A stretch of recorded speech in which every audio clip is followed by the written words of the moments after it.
Muchas gracias. Estamos entre buenos días y buenas tardes.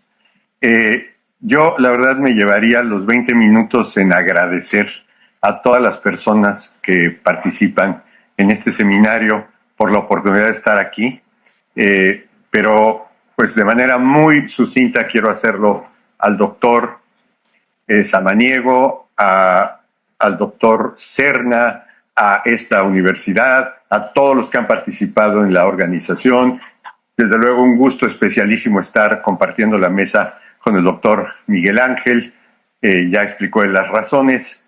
Y ante un público tan selecto, quisiera, insisto, ser más enfático en mi agradecimiento, pero pues el tiempo es tirano y quiero entrar inmediatamente al tema en cuestión. Pero sí, reitero mi agradecimiento porque para mí es un honor estar aquí acompañado de todas estas personalidades. Espero que, como siempre se dice, necesariamente es la primera vez, pero espero que no sea la última. ¿Qué método es mejor para seleccionar jueces, magistrados, ministros? Es una pregunta dificilísima de responder. No hay un método que satisfaga plenamente hasta la fecha, por lo menos en nuestro país, es la solución de ese problema. Decir que el método actual necesariamente es muy malo, implícitamente podría conducirnos a pensar que el método anterior era muy bueno. La verdad de las cosas es que evaluar a un poder completo, a un poder público completo, específicamente al poder judicial, es algo muy difícil.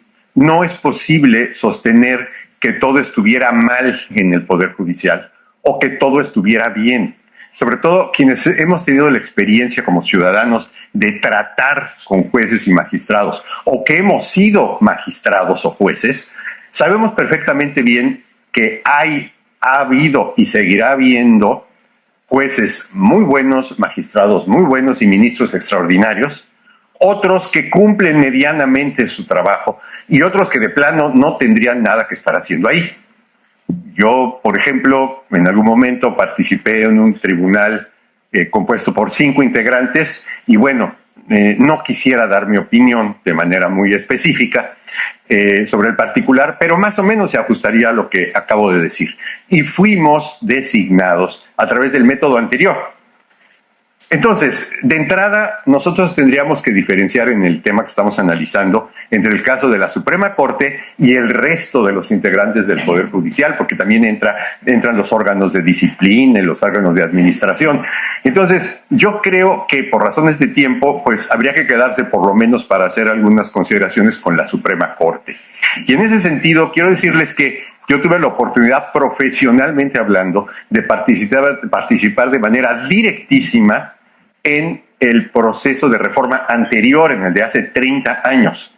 Y al final, después de un largo proceso muy cuidadoso que se hizo en la Cámara de Senadores de evaluación de los candidatos a ministros, inicialmente 19, después 18, en el que se le hicieron preguntas en sus comparecencias específicamente diseñadas para el tema de control de la constitucionalidad, que era lo novedoso en esa reforma, y se hizo una evaluación objetivísima, si cabe la expresión, que se envió a la Presidencia de la República. Al final, los 11 ministros que quedaron no correspondían a esa evaluación y fue una decisión del presidente de la República en turno. Entonces, de ahí 30 años transcurrieron y para mí el elemento básico para poder evaluar una reforma de este tipo, pues tiene que ser el de los resultados. Es decir, perdonen el ejemplo, pero es como si decimos, ¿cómo llegó el profesor a la universidad? ¿Llegó en autobús? ¿Llegó caminando? ¿Llegó en coche? Bueno, al final, ¿qué necesitamos evaluar? Pues cómo se desempeñó como profesor, qué tanto cumplió con su trabajo. Y al final, si la evaluación es muy buena, se nos va a olvidar cómo llegó. No es que no tenga importancia cómo lleguen, por supuesto que tiene mucha importancia, desde luego. Si los jueces son designados y son electos, tiene mucha importancia, pero eso es solamente una parte del problema. Y yo quiero enfatizar que no estaba mejor el método anterior, definitivamente. ¿Cómo podemos decir eso?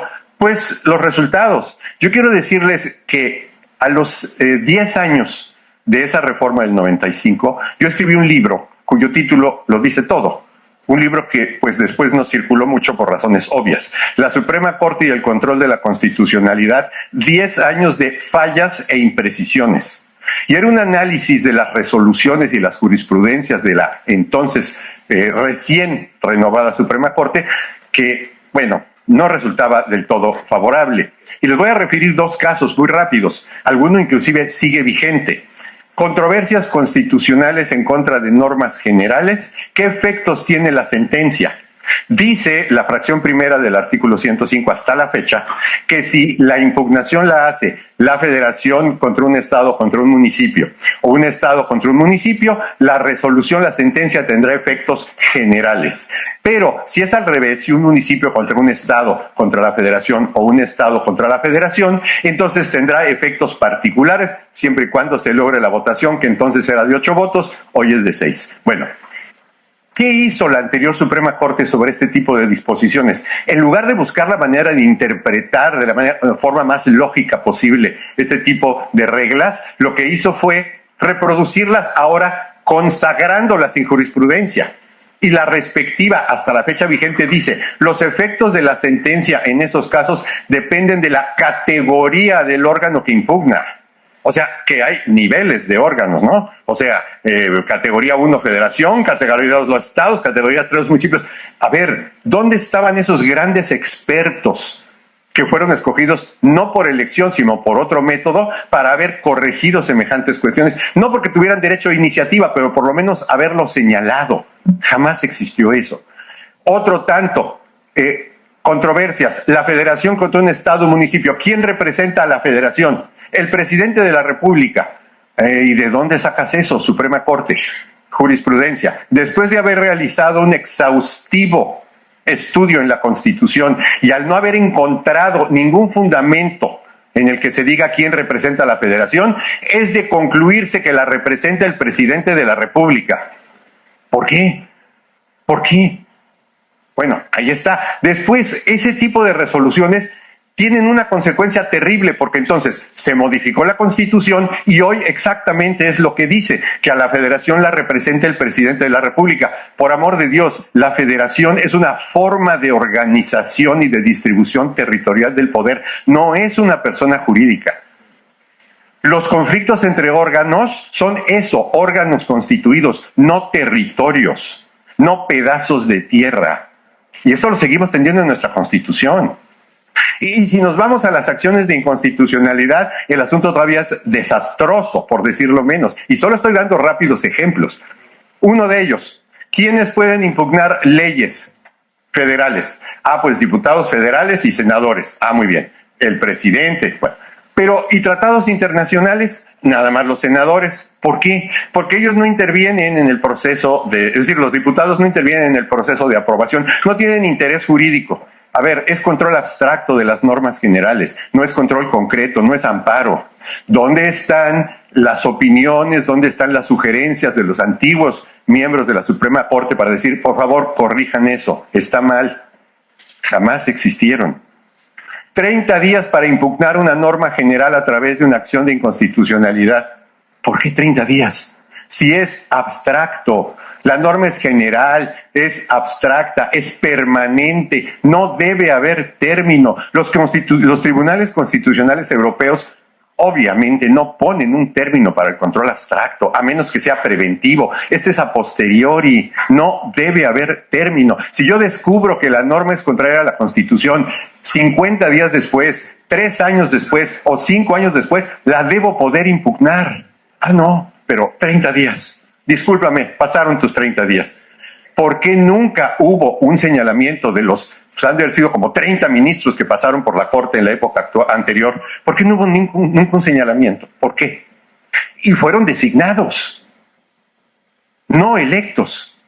Entonces, para mí, ¿dónde está la clave del asunto? Para mí la clave del asunto está en dos cuestiones fundamentales. La primera, las capacidades y requisitos que deben tener quienes se ocupen de tareas de este tipo en cualquiera de los poderes públicos. Y segundo, los instrumentos o estructuras con los que cuenten para hacer su trabajo. Ejemplo, en materia de control de la constitucionalidad, los medios de control de la constitucionalidad.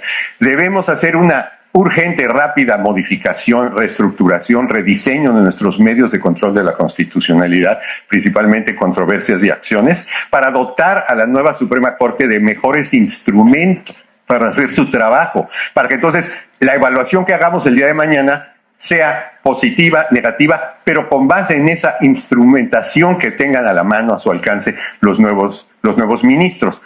En Europa, por ejemplo, el problema de cómo se llega a ser juez constitucional está ampliamente resuelto desde hace mucho tiempo. ¿A qué se dedican los tribunales constitucionales europeos sin que sigan pensando quiénes deben llegar, qué requisitos y conviene? Eso por supuesto que lo consideran, pero hacen otra cosa muy importante que no hacemos aquí. Ejemplo, Francia, el Conseil Constitutionnel Français. Ese órgano, al principio, se enfrentaba a ciertas limitaciones. Para impugnar una norma general, solamente el presidente del Senado o el presidente de la Asamblea Nacional. Los primeros cambios que hicieron, no, 60 diputados, 60 senadores. Ah, perfecto. Después, ya en este siglo, incorporaron la cuestión de constitucionalidad, que acá, por cierto, ni siquiera conocemos de qué se trata.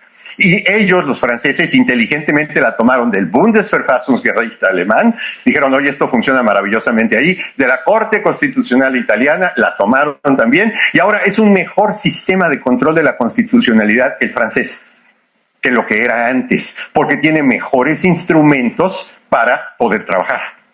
Eso es lo que tenemos que hacer ahora, porque ya la elección, pues ya está ahí, ya no se puede echar, por lo menos por el momento, para atrás. Insisto, no es que yo piense que sea mejor, es solamente un aspecto del problema que tendremos que seguir analizando, que tendremos que seguir discutiendo, pero no nos debemos ya detener ahí, sino debemos ahora pensar qué hacemos una vez que esto ya sucedió. Bueno, pues ahora se requiere ese rediseño institucional, ese cambio de estructuras para que pueda hacer un mejor trabajo la nueva Suprema Corte. Y entonces ya no habrá pretexto.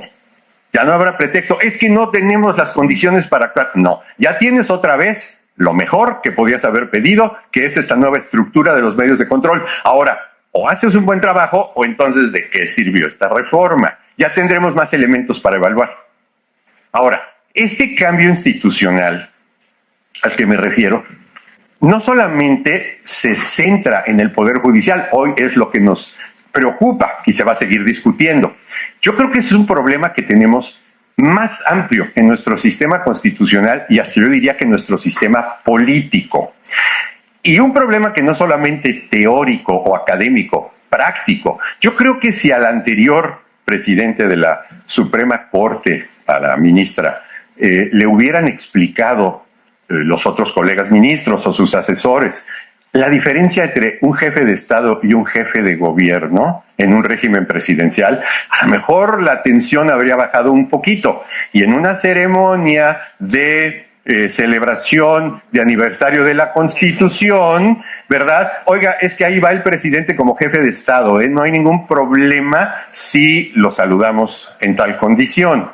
En cambio, cuando el gobierno presenta una controversia o una acción de inconstitucionalidad, está actuando como jefe de gobierno. Ahí sí, vamos como partes iguales. Nadie se lo explicó, aunque es de pensarse que tendría que saberlo. Eso tal vez habría bajado un poco la tensión. Ese tipo de asuntos son los que creo que tenemos ya que atender. Y no de ahora, no digo que ahorita empiece el problema. Esto algunos lo hemos venido señalando desde hace 30 años. Cuando tuvimos nuestra primera alternancia en el año 2000, todo el mundo se entusiasmó tanto que dijo, ha llegado por fin la democracia a México.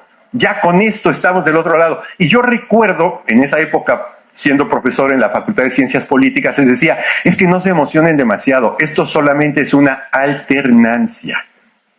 ¿Qué necesitamos en México desde entonces? Una transición, que son dos cosas muy distintas. La alternancia, y esto lo explica muy bien la ciencia política, es simplemente el cambio de actores, el cambio de partidos.